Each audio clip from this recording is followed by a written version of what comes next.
Hello everyone, আসসালামু আলাইকুম। Cooking recipes by Barsha channel থেকে আরেকটি রেসিপি নিয়ে হাজির হয়ে গেলাম। আমি বর্ষা। আজকে তোমাদের সাথে শেয়ার করব ডিম দিয়ে পুডিং রেসিপি। যাদের ক্রামেলের সমস্যা, মূলত আজকে আমি রেসিপিটা সেই উদ্দেশ্যেই করতেছি, ক্রামেল যাতে সমস্যা না হয়। তো আশা করি আমার রেসিপিটি ফুল দেখবেন। তো প্রথমেই আমি এখানে 1 কেজি দুধ গরম করে নিচ্ছি। 1 কেজি দুধ জাল করে আমি এটাকে আধা কেজি করে নেব। আবার কেউ চাইলে একটু কমও নিতে পারেন, তবে সেক্ষেত্রে ডিমের পুডিংটা ভালো হয় না, অ্যাটলিস্ট সেট হয় না। তো এখন আমি অনবরত দুধটাকে জাল করে আধা কেজি করে নিয়েছি এবং ঠান্ডাও করে নিয়েছি। এখন আমি এটাকে এক সাইডে রেখে দেব ঠান্ডা হওয়ার জন্য আরও। এখন আমি এখানে সামান্য পরিমাপে চিনি দিয়ে দিচ্ছি ক্যারামেল হওয়ার জন্য। 2 স্পুনের মতো চিনি হবে, আর 1 স্পুনের মতো আমি পানি দিয়ে দিয়েছি। এখন আমি চুলার উপরে বসিয়ে দিয়েছি, অনবরত আমি নেড়েই যাচ্ছি।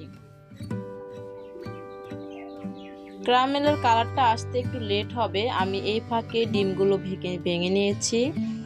আমি এখানে হাঁসের 5টা ডিম নিয়েছি। হাঁসের ডিম দিয়ে পুডিং করার চেষ্টা করবেন, এতে করে পুডিংটা ভালো হয়। আমি এখানে কোনো মিক্সার ব্যবহার করব না, সংক্ষেপে ব্লেন্ডার করে নেব। এরই ফাঁকে আবার চলে আসলাম ক্যারামেলের কাছে। এখন অনবরত আমি স্পুন দিয়ে ক্যারামেলটাকে নেড়ে চেড়ে যাচ্ছি। এরই মাঝে আমার ক্যারামেলটা কালার চলে এসেছে, আর কালার চলে আসবে যখন, তখন অনবরত নাড়তে হবে, না হলে দেখা যাবে যে মাঝখানে কালার এসেছে, সাইডে কালার আসে নাই, তখন নাড়ার ভিতরে বেশ কম হয়ে যাবে, কালারটা ভালো আসবে না। এখন আমি ক্যারামেলটাকে সেট হতে দিয়ে দিয়েছি নামিয়ে, আর ডিমের কাছে চলে আসলাম। আবার এখানে আমি দিয়ে দিলাম 1 কাপ চিনি।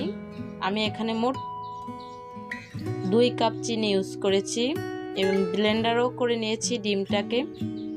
বা সামান্য পরিমাণে একটু লবণ দিয়ে আমি মিশিয়ে নিচ্ছি, একদম সামান্য দিয়েছি, তবে কেউ যদি পছন্দ না করেন তাহলে সেই ক্ষেত্রে স্কিপ করতে পারেন।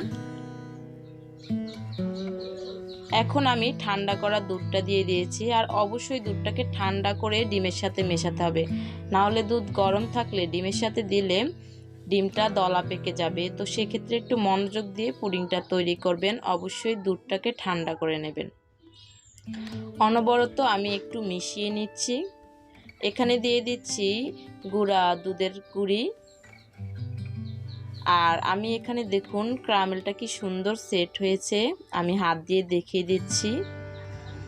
যাদের ক্যারামেলে প্রবলেম তারা এই টিপসটা ফলো করবেন। এখন আমি একটি স্টিলের ঝাঁঝরিতে দুধটাকে ছেঁকে নিয়েছি, তবে আমার কোনো লাম্পস দেখা যায়নি যেহেতু আমি ব্লেন্ডার করে নিয়েছি। এখন আমি একটি ফ্রাই প্যানে আধা কেজির মতো, আধা কেজি না আরও কম হবে, পানি দিয়ে দিয়েছি। যে পাত্রে দুধটা দিবেন তার যেন খুবই নিচে থাকে পানিটা, সেই মাপ করে দিতে হবে। আর আমি এখানে একটা পরিষ্কার তেনা দিয়ে দিয়েছি, এতে করে পুডিংয়ের ভাণ্ডটা যাতে নড়াচড়া না হয়, সুন্দর করে পুডিংটা সেট হবে, সেদিকটা খেয়াল রাখতে হবে। এখন আমি পুডিংয়ের যে পাত্র আছে সেটা দিয়ে ঢেকে দিলাম, তারপর আমি আমার কড়াইয়ের ঢাকনা দিয়ে ঢেকে দিলাম, যে কোনো একটা হলেই হবে। আর কড়াইয়ের যে ছিদ্র আছে ছিদ্রটাকেও আমি বুজে দিয়েছি। তো এরপর আমি পাকা 30 মিনিট পর ঢাকনাটা উঠিয়েছি, এর আগে আর আমি উঠেনি। এখন আমি একটি স্টিক দিয়ে চেক করে নিচ্ছি আমার পুডিংটা হয়েছে কিনা। তো ফাইনালি আমার পুডিংটা হয়েছে। এখন আমি একটা পাত্রে উল্টিয়ে নিলাম, তবে এটা আমি সাথে সাথে উঠাই নাই, আমি ঠান্ডা করে আমি এটাকে ফ্রিজে নরমালি দিয়েছি, আর এরপর আমি আপনাদের সামনে পরিবেশন করতে চলে আসলাম। ফাইনালি ডিমের পুডিংটা এত মজা হয়েছে, মানে আপনাদের সাথে শেয়ার না করে আর পারলামই না। সবাই আমার চ্যানেলটিকে সাবস্ক্রাইব করে পাশে থাকবেন, এতটুকু রিকোয়েস্ট রইল। সবাই ভালো থাকবেন, আল্লাহ হাফেজ।